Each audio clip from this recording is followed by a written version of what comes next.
Good day, everyone, and welcome to another episode of Skytale Insights. Today, I'm very excited to have Robin Pou. Robin, thank you for joining us. Absolutely. Thanks for having me. Robin is an executive coach, author, and founder of a leadership development firm. He also is a frequent keynote speaker, and as an executive coach, he's worked with Fortune 500 executives and CEOs of high-powered and growth organizations. He's also written a book. I highly recommend it, by the way.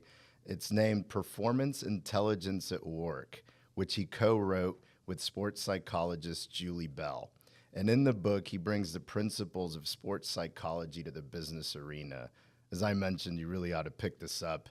I got a lot of nuggets out of it that I still practice.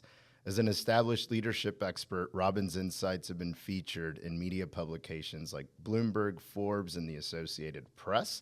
And he also has a newsletter, which I also recommend, named The Confident Leader. In addition to this, he's also been in our shoes. He's been in his client's shoes. He started his career as an attorney, so he's a recovering attorney, before shifting to the business world, where he became a successful entrepreneur who founded 3 companies and oversaw their growth by serving as chief operating officer. That is a lot. Thank you again, Robin. And I should disclose, I have the fortunate experience of having Robin as my executive coach, and I can tell you that he's one of the people that has transformed my life. He's one of the main people that has transformed my life, and most certainly in the business arena, it has been game-changing. So I've been excited for this one. Thanks again, Robin. Excited to get started. I'm so honored. Thanks for having me. So, Robin, I was trying to think of a good first question that was broad, and I dealt with this a lot, and I found it so impactful. You created a leadership doubt index, which was an expansive survey of top leaders, and it revealed some of what we go through. And I found it fascinating that I thought, wow, these are leaders that I admire. They go through this as well. And there was doubt. There were other components in there. Can you maybe talk a little bit about, however you want to frame it, but what made you think to do it, and what were the findings? Did you find anything surprising, and what are some really good nuggets out of that one? Yeah, so over the course of the 15 years that I've been doing this in this role as an executive coach running the leadership development firm, I've been in thousands of coaching hours with these top leaders, and what I've experienced is that they lack confidence. And so that seems a little bit counterintuitive, because my sort of calling card is that I only work with successful leaders. Now, that's not because I choose them, but because they choose me. Because successful leaders are saying, how can I get to the next level? What do I need to do in order to excel and fulfill my potential? And so as I was working with these very successful leaders, I was experiencing in the conversation their less than 100% confidence. So 70% confidence. And so over the course of all of these clients and all of these years of coaching sessions, I had a tremendous amount of sort of anecdotal information directly from these leaders. And that caused me to wonder, okay, how widespread is this? Is this just sort of the focus group of my client base, or is this something that is consistent across all leaders? And so your question is, what was the catalyst for that? I really wanted to empirically prove what I was already seeing in the coaching sessions. And so that was the main reason for doing this survey of, over 600 leaders, and discovering that 97% of all successful leaders experience doubt. And so when you're 70% confident, which sounds like a lot of confidence, you're 30% doubtful. And that doubt changes your performance results, your outcomes every single time. So can you reduce that doubt, or when you have that, as you said? In fact, you taught me something else. Thinking leads to thoughts lead to actions, actions lead to performance. Results, excuse me. Yep. Thoughts lead to actions, actions lead to results. I say it every day. I don't know how I mess that up. There we go. And so in this case, you can, I would say, doubt. Those are part of your thoughts, and it's going to end up transferring into how you act and the results you achieve. So coming out of that, you saw this. What can we do about that? Yeah, I mean, if you want to walk around with that amount of doubt, constantly questioning yourself and hesitation and not sort of your full fight, then you don't need to do anything. But successful leaders, the people who are listening to this podcast, they're spending their time trying to improve their leadership. And so they're saying, what do I do with this doubt? The challenge is that most people don't know what to do with it, so they start settling for that doubt. So think about the physician owner of 4 or 5 locations who is starting to say, oh, is this what leadership is? And I'm experiencing this doubt. I guess this just comes with the leadership territory. And so they just settle for that level of doubt. The problem with that is doubt will grow. So if you're 70% confident, you're 30% doubtful, and you just settle for it, like, oh, this just comes with the territory, that doubt will become 30%, 40%, 50%, because our brains work a bias called confirmation bias. If we believe that we are not a good leader, if we have that doubt, we will look for evidence that supports that belief, and that's why the doubt will grow. So that should create a significant enough problem for your question, which is, oh my gosh, how do we defeat doubt? What do we need to do? And so this is the point of the Confident Leader Framework. So you mentioned the newsletter. We send it out at 4 o'clock every Sunday to help leaders prepare for their leadership for the week. And we cover the 5 elements of the Confident Leader Framework. And so when you excel in each of those 5 areas of the framework, you're not able to focus on defeating your doubt, you're focused on completing your confidence. So instead of saying I'm getting rid of my doubt, which puts more focus on your doubt, you're saying I'm focusing on the 70%, moving that up, confirmation bias. So it would be the opposite of what you just said of 30% growing to 40, 50. And by way of that, you start reducing doubt. Yeah, I mean, that's just an immediate framework. Am I going to focus on what I don't want to do, or am I going to focus on what I need to do? And so it's what to do thinking. So we start training our leaders in our coaching sessions to really put the confidence, like if you have 70% confidence, I mean, let's just say you even have 50 or 60. I mean, that's a good measure of confidence. So something's going well. Let's focus on that and completing that confidence, which necessarily squeezes out or defeats that doubt. That's such a great point. And I mean, I recall just in our sessions, I'll come in and instead of asking me or focusing on some of those doubts or negatives or the walls, you actually, and I never realized until now, but you actually train me of like, okay, this is really what you're trying to do. This is the goal. Walk me through the goal. And the way that as we walk through the goal, we climb over that wall or overtake that doubt is by any holes that maybe in my mind were poked, we fill those holes in, and we come out with this really great plan, this really great go forward, and I come out of there completely more confident. So yeah, that's very interesting. Well, and I think you're doing, or I know that you're doing the work. We were just talking before the podcast, read somewhere that experiences don't change you. Your reflection on those experiences change you. So think about the person who's not spending any time doing any reflection. They're like, why does this keep happening to me? Meaning they're experiencing the same thing over and over again. So when we reflect on those experiences, we learn from it. And that's what you're talking about. What are the outcomes that I want? Why am I not able to achieve those outcomes? And most people will focus on what am I doing well? What am I not doing well? And that's important because that's part of the reflection. But to your point about sports psychology, thoughts lead to actions, actions lead to results. Let's go straight to our thinking, because what we think we will do, what we do are the results that we get. Or what we think we'll fail to do, we'll refrain, we'll hesitate, we won't do something, and that gives us a different set of results. So let's go to our thinking and let's reflect on our thinking so that we can reframe those thoughts to give us the success that we want. And I wrote it down when you said that, so I want to repeat it just so people don't miss it. Experiences don't change you. Reflections on those experiences change you. And when you said that, I wrote it down, and we were talking about, something that happened with us, right? We're in certain spaces, and some of those we were early entrants to, and competition was coming. It was like the bell of the ball. And so we knew that was happening, and it caused certain actions because of thoughts that led to certain results. And reflecting on that, I thought, wait a minute, we really can only control internally ourselves, and we're very, very good at what we do.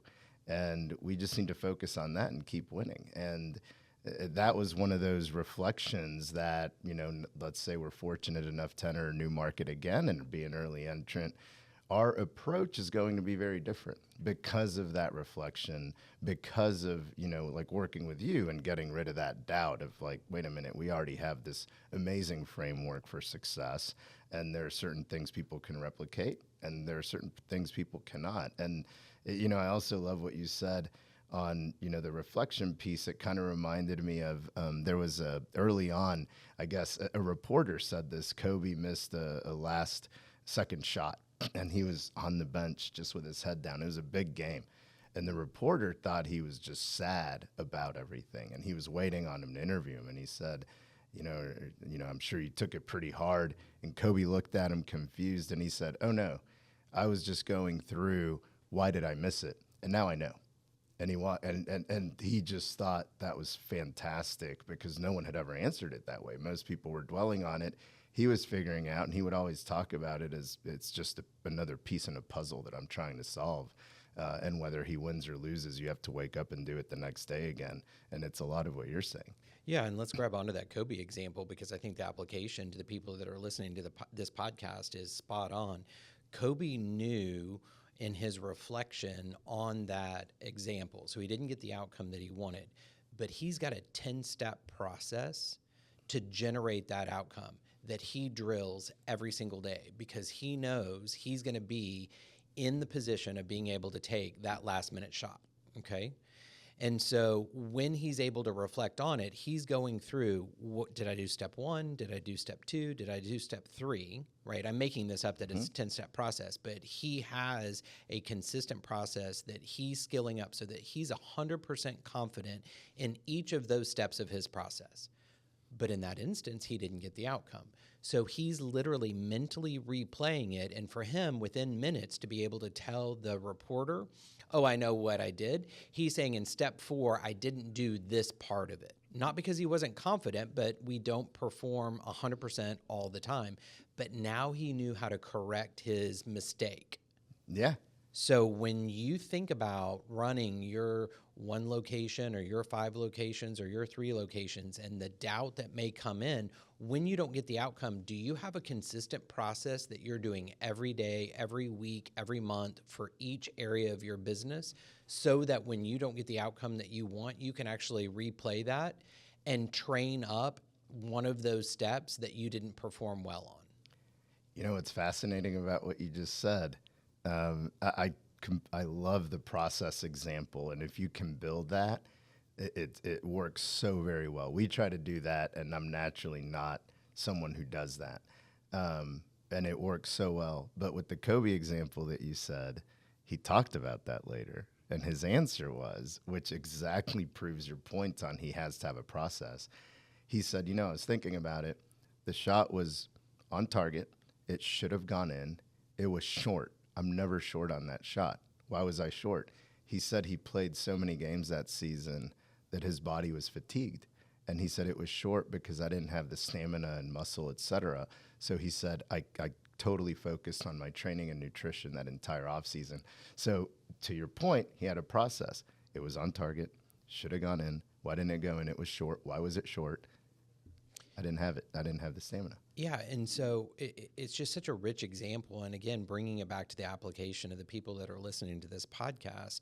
So if I'm a doctor and I've moved into the space where I now have 1, 3, 5 locations, my entire training is based on a regimented process to prepare for whatever procedures I'm trained to conduct.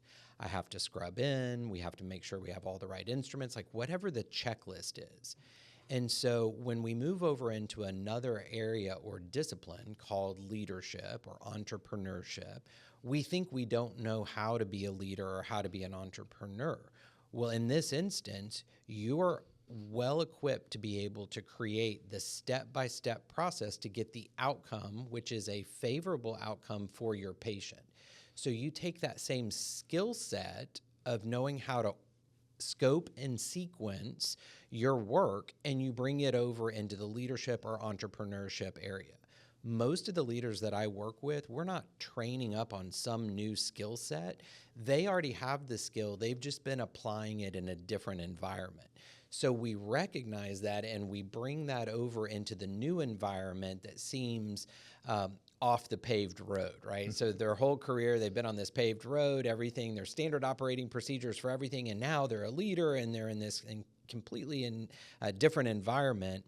And all we do is we remind them of the skills that they have, and we figure out, okay, what is the new application of those skills? So I think that should be really heartening for the people that are listening to this, which is you feel a mile away from your effectiveness or completing your confidence, but you're not as far as you think you are based on these skills that you have that you can transfer over to this new environment. Yes, and I suppose I should ask, you mentioned relating to this, I think, is the 5 leadership. What was it that you mentioned? Could you go through the 5? You bet. So it's the Confident Leader Framework, and over the tens of thousands of hours of being in these coaching sessions, there is a pattern. And so what I did is I was able to, in the first few years of executive coaching, so trained as an attorney and then owner-operator in these businesses, and I got into this leadership development world because I really aspired to be a good leader. I was not a good leader in our operating companies because I was an attorney, and the attorney model is tell. I'm going to tell the client what we need to do. I'm going to tell the judge what we need to do. And good leadership is not often a tell model. It's more of an ask model. What are you, Ben, who reports to me? What are you trying to accomplish in your career? How does that align with what the company goals are and what's fulfilling to you?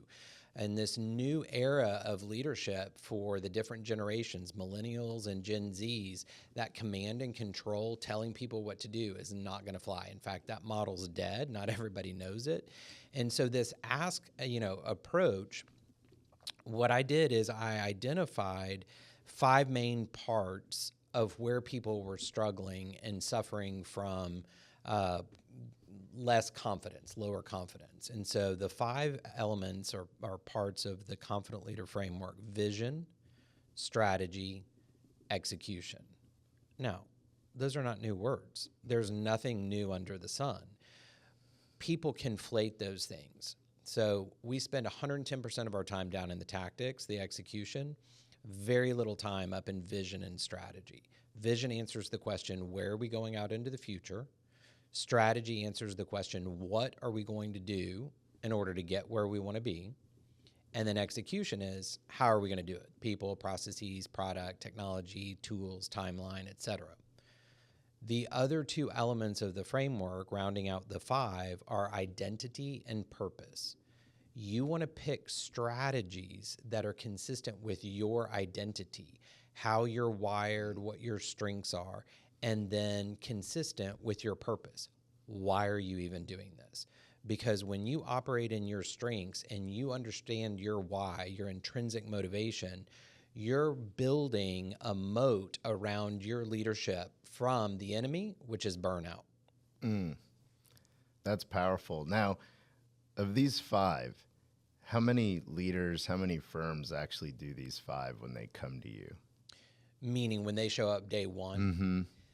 Because what I'm trying to get to is, if I'm listening and I've never done this, I'm a physician, I went to medical school, no one ever taught me and reminded me that I would de facto probably own my own business, and now I'm learning this. Yeah, if I come into you, how many of these businesses actually do all these before you? Well, let me change it up on you a little bit from the standpoint that I think the most effective leaders are very clear on what their vision is for the future. And so, again, think about the business owner who's new to this, type of business and entrepreneurship. Whatever their professional life was before. And so we will continue with the analogy of the doctor. They had a vision for, I want to be a doctor. And the strategy was the school that they went to and the patience over time to be able to generate that. That was a clear vision. So they know how to have a clear vision. And what we're saying is, what is your vision for your business? Where are you going? Very specific coordinates to know whether or not you're actually there when you get there, number one. Number two is you're a lot more likely to achieve what you want when you know what you want. So the very first question that I asked, I don't even know if you remember this or not, but the first question I asked you was, what do you want? Oh boy, I probably didn't know. Well, you had an idea of it, and Yes. if I remember correctly, and not sharing any details, secrets of Skytale, it was clear to you in the recesses of your mind, but when we started putting words to it, it was a little bit murky. And so I would ask you a bunch of questions, and we got really crystal clear on it. So much so, in the short time that we've been working together, we're now on Vision 3.0. Yes. You've accomplished Vision 1.0, you've accomplished Vision 2.0, and you would have been happy with the success at 1.0, but now you're at 2.0, 3.0. I mean, once you climb that Mount Everest of that vision, you get to see all the other peaks that are available to you. But when you're down at base camp, all you can see is the one peak in front of you.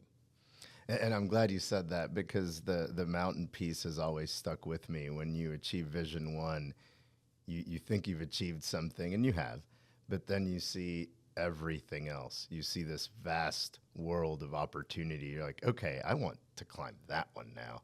And that gets so exciting, because you now know the process. At least for me, I now knew that I was going to tumble down the mountain a few times, but I also knew what it would feel like when we got there. And then when we did Vision 2, it was like, okay, it's going to be the same. I'm going to skin my knees, I'm going to fall, but we need to get up. So it was really, really powerful because of this framework also that you're talking about, of you now almost know what to expect, and you know that you're not alone in that. You know that it's not a failure of you as a leader or as a company. This is simply, everyone goes through it. How would you assess your confidence in thinking about Vision 2.0 after having completed Vision 1.0? Oh, I mean, I knew we were going to achieve it. Versus 1.0 seemed like, okay, that is, I thought it was the only mountain in the world, I guess is a good way to say it. And then when we got to 1 and did 2, it's like, okay. I mean, listen to how powerful what you just said is. So for all of the people that are listening to this, and let's say that they're climbing their first mountain, their Vision 1.0, you just said, I thought that was the only mountain that was in the world. And as you consistently marched up that, that mountain for that vision, tumbling back down, getting back up, et cetera. But when you achieve that, the whole world then opened up to you. That is a very hopeful message for everybody that is struggling in the middle of conquering that first sort of vision for themselves, because once they get to the top of that first mountain of vision, they're able to see, oh, I'm not even close to fulfilling my potential, but I've just been conditioned to be able to go climb for Vision 2.0. Yes, 100%. Incredible. And I cannot wait to get to 3. It turns into not just confidence, but just giddy excitement, I think is the best way that I can describe it. Well, and confidence is contagious. So what are you experiencing in the culture of your team as you're showing up different as a leader? What are you seeing? Oh, it's fun. It's energizing. I mean, we walk in, we talked about it a week ago. Someone in our team mentioned, this feels really good right now. The team is excited. We're winning. And even when we lose, we know we're going to win again. So we know what we have. We know the ingredients that we have. And sometimes it doesn't turn out exactly like we want, but usually it does. And when it doesn't, we now know as a firm that we do a postmortem on anything, and we figure out, okay, what could we have done better? But yeah, it's contagious, as you said. I mean, people feel it.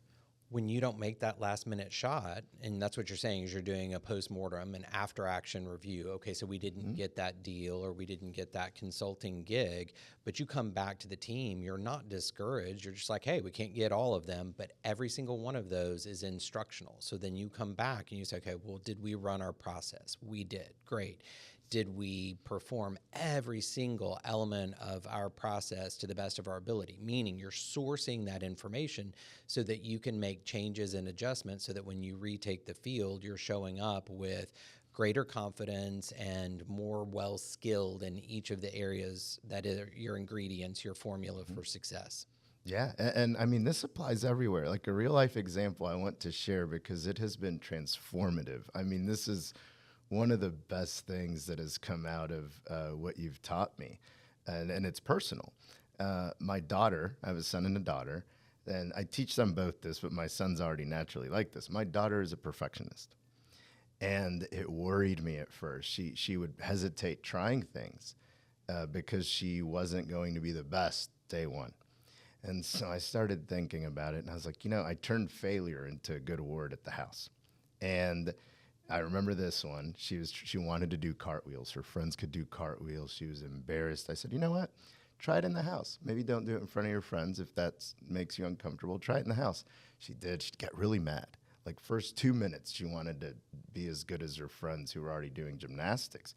It's like, hey, look, just keep going. I'm going to teach you some things. She's like, okay. And she'd get mad.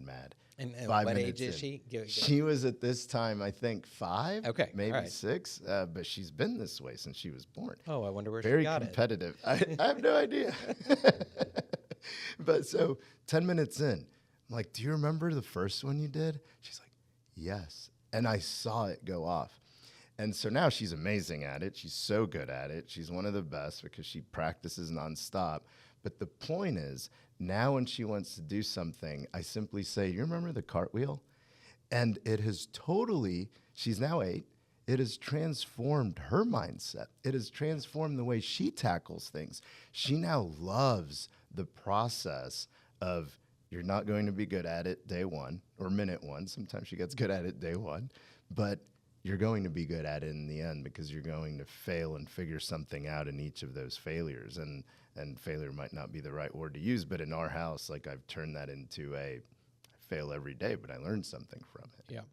So again, I'm just kind of, listening to what you're saying, and I'm thinking through, the people that are driving in their car or working out right now, listening to the podcast. It's so directly applicable because breaking down what you just said, number one, you believed in her. And so really successful leaders like that feel fulfilled believe in their people, even when their people aren't able to do the things that they need them to do, which could be a point of frustration for the leader.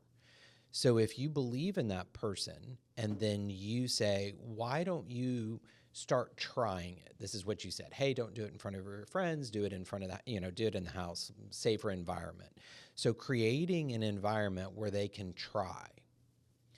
Point number 3, you observed their progress, because when we're trying our cartwheels and they're not yet perfect, we don't remember an hour ago in the first cartwheel when we couldn't even get turned over. But for you to have that memory and that observation and share that so that you can tell me my progress, then I can start believing in myself because I'm borrowing the observation on the outside for what I'm doing, because I'm a lousy source of truth for myself. And then when I get to whatever level of mastery, what you did is you created a metaphor for her as a reminder, a coaching tool, so that when she ends up tackling the next, quote, cartwheel that she's trying to master, she understands the process.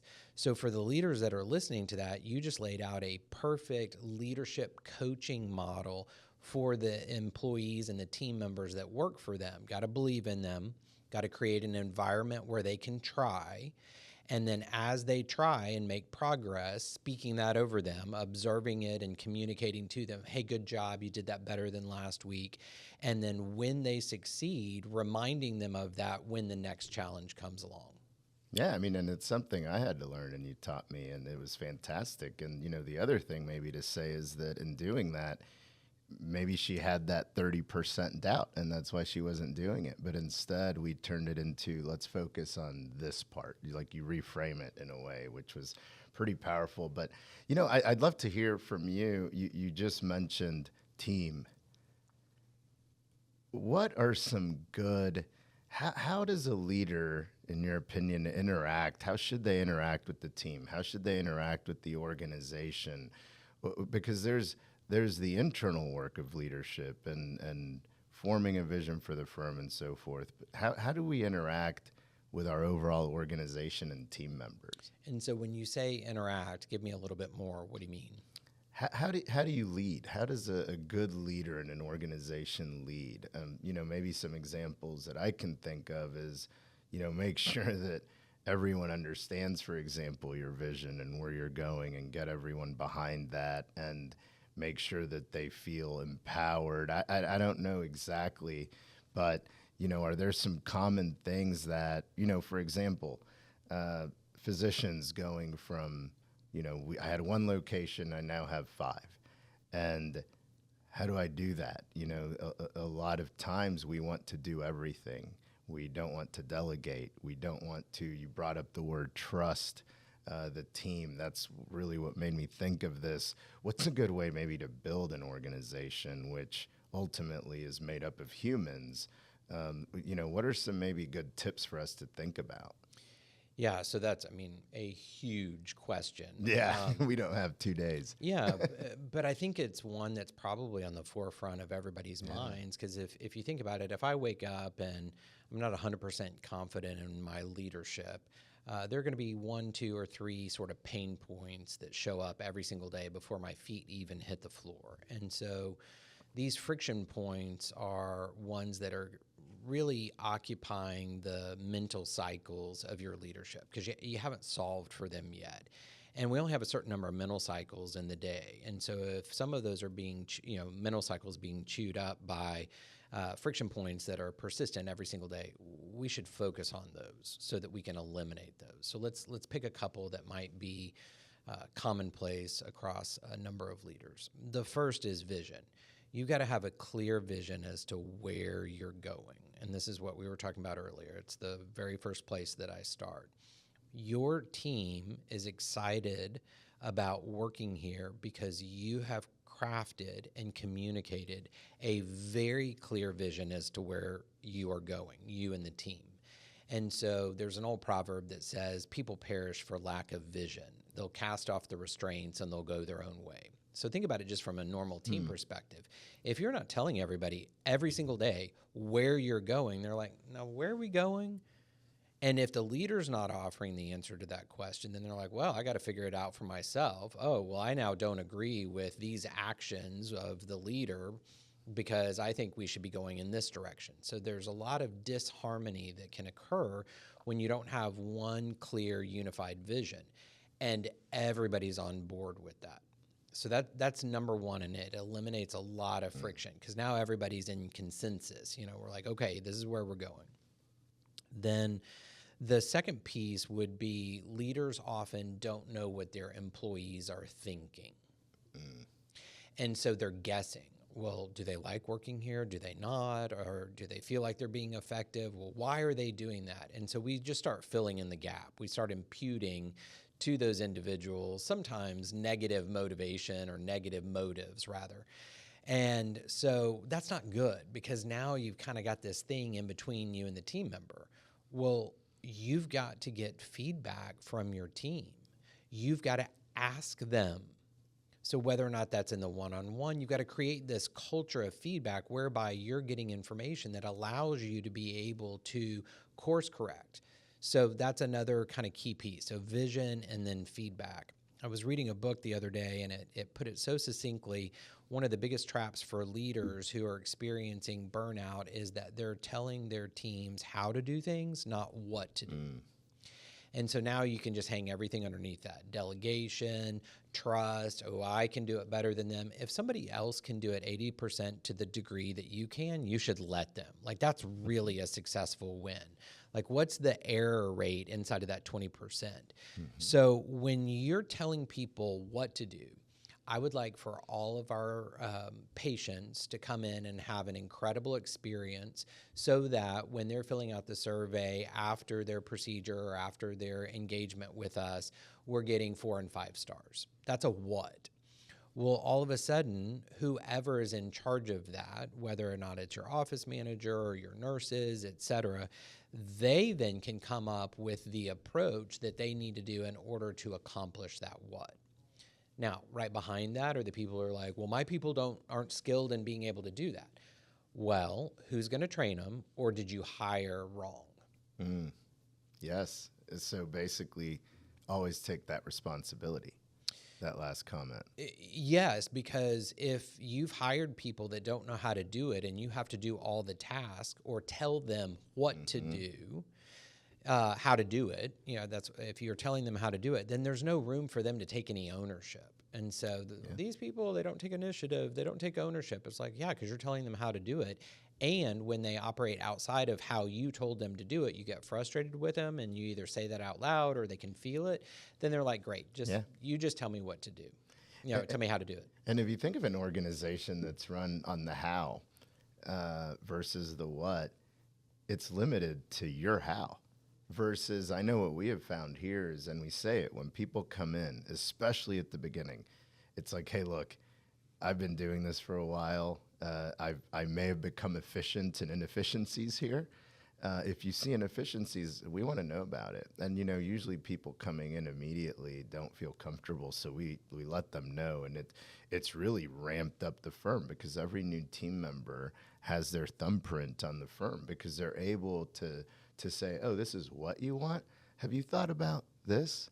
And, we have a saying here that best idea wins, and the janitor could be walking by for all I care. And if you and I are discussing an idea and his or hers is better, that's the one we take.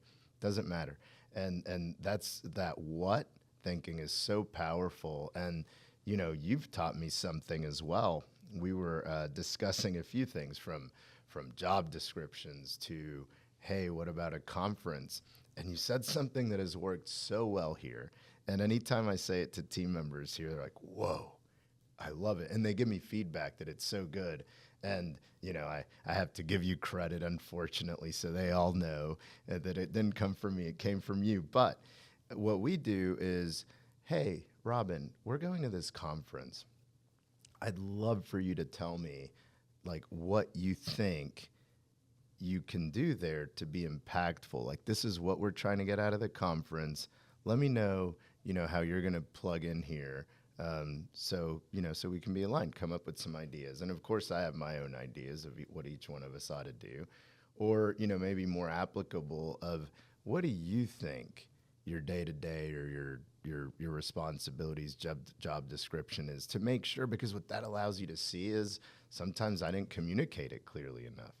And it's something to talk about. Or sometimes they have things in there that are in addition to that's pretty neat. So you get some good things out of it. But that has been very powerful. Instead of telling people, it's like, hey, this is what we're trying to accomplish. Can you come up with your thoughts, make sure we're aligned? That's worked so well. Well, and it's worked well, I think, because the core is that you have wrestled with your ego and you have tamed it.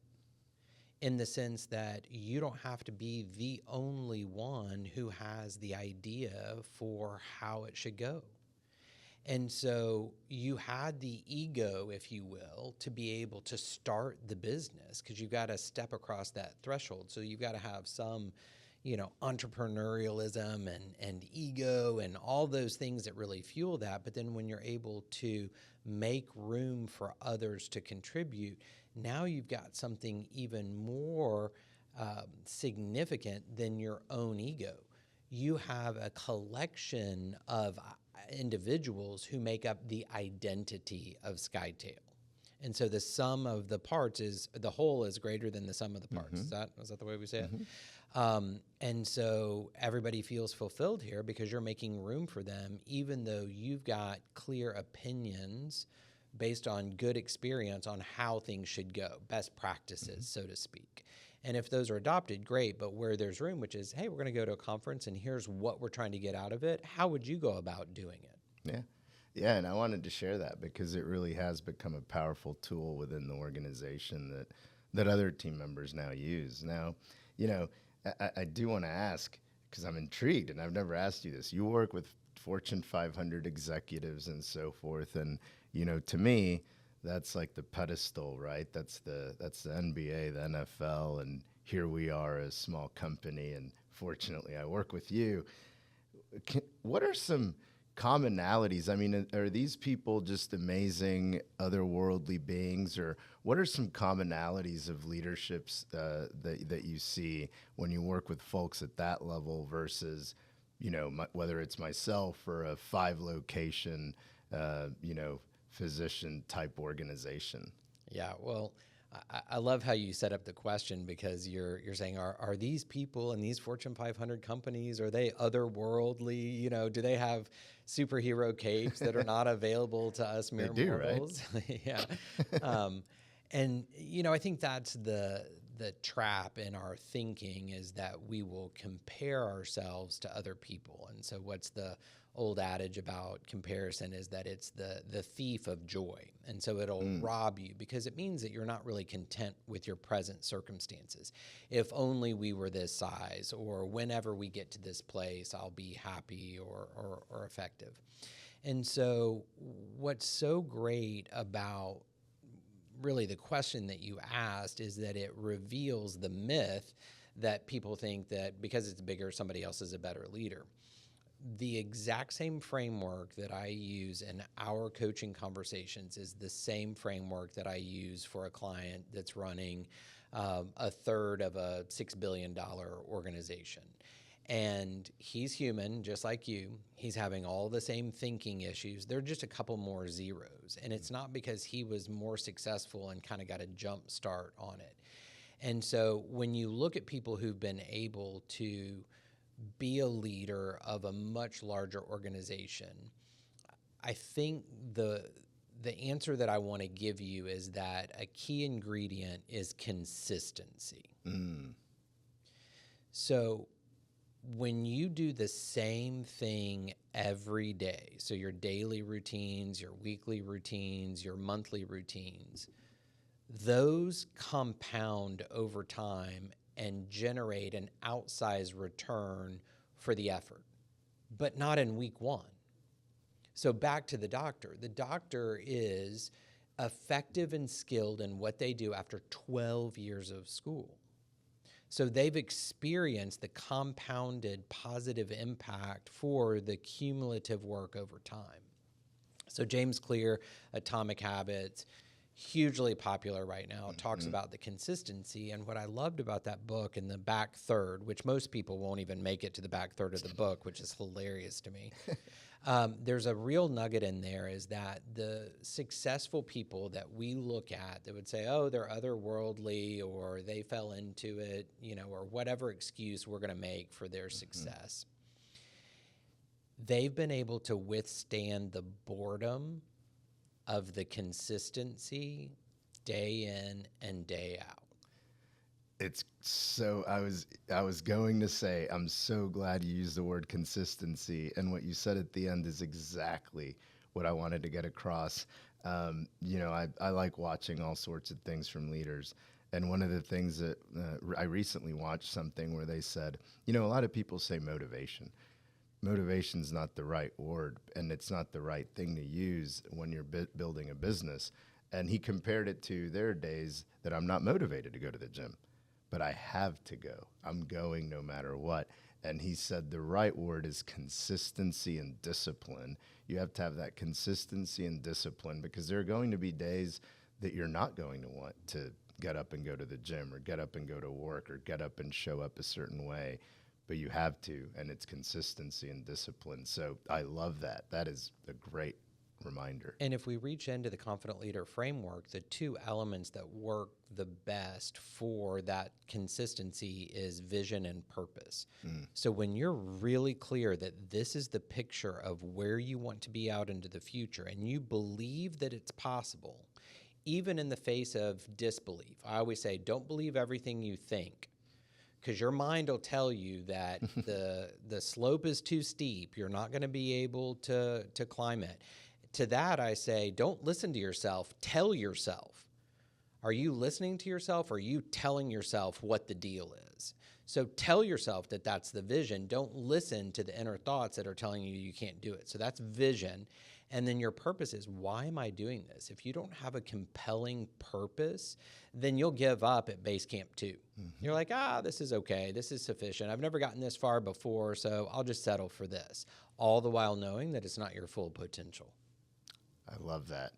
I mean, it's going to be hard to ask a better question for what you just said. So, I'd love to hear, Robin, any other thoughts as we're having this conversation, or things that you wish I would have asked? I'd love to end it on that, kind of give you the mic. Yeah, I think what I'm observing out in the landscape of leadership, with so much uncertainty in the marketplace, there's also then settling in an uncertainty about who I am as a leader. This word leadership is such a high-minded concept, and I really like to take it off the top shelf and put it on the bottom shelf and just say leadership is a set of skills that should be perfectly fit and honed for your strengths, like how you're wired, which then enable you to build and maintain mutually satisfying relationships with your team, so that you then have the ability to influence them to create this momentum for the chief aim of the organization. And when you, the leader, decide that your chief aim, your vision, is something that is serving other people or making a positive impact in the world, then you're a warrior on the battlefield. You're not a civilian. And you have that tool of leadership that really allows you to succeed, not just as an individual warrior, somebody who is out there battling, but along with your entire army, your entire team. And to that, I would say, well done, good and faithful warrior. So know what your strengths are, and don't let anybody else tell you who you are. You understand your identity. And so when you step on that field for leadership, you then have that clear understanding of who you are. And the advice that I give to everybody, sort of as the, exclamation point, is the best bet you can make is betting on yourself. That's powerful. I mean, I think I'm about to go have the most productive work day that I've had in quite some time. So thank you for that. I'm glad I asked that there at the end. Now, Robin, I'm sure you'll want people, I'm sure people will want to reach out to you. How can I reach out to you and the team if I want to chat through some of these things? Absolutely. So my name, Robin Pou, ROBINPOU.com. That's our website. And you can, check out all of the information that we provide relative to the services that we have, our leadership development firm. Also, you kindly mentioned the Performance Intelligence at Work book, and so it's available on Amazon. So you just type in my name, Robin Pou, and you can see that book. And I wrote another book a year ago, topic for a different day, and so you can avail yourself of that. Oh, that was another great book. That one continues to influence me. So I think you just gave us an excuse to do another one, or another conversation. You just signed yourself up accidentally. That's great. Thank you again so much, Robin, for coming on, and also a personal thank you for what you've helped the firm with and myself with. It means a lot. Thank you. You're welcome. And I always say I've got a really easy job because my clients, the leaders that I work with, they have to do all the hard work. So kudos back to you for really putting it all into practice. Thank you. Appreciate that. Absolutely. And thank you, everyone, for listening to another episode of Skytale Insights. We hope you enjoyed the episode and would love it if you subscribed. Until next time.